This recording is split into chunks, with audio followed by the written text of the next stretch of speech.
একটা জিনিস দেখলে তাড়াতাড়ি আসো, তাড়াতাড়ি। আমার মায়ের পা 4খানা, বাট আমার কেন 2টো? জোর করে দুধ ছিনিয়ে নিলে জননী মারে জোরে গুতো।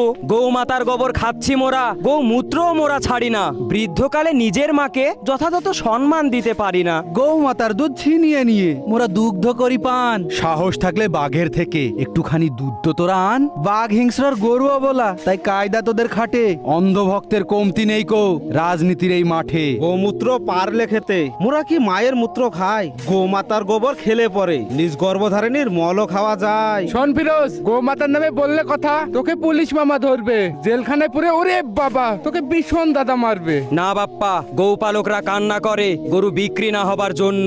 মুখ্যমন্ত্রী গোহত্যা বন্ধ করে নিজেকে ভাবছো খুবই ধন্য।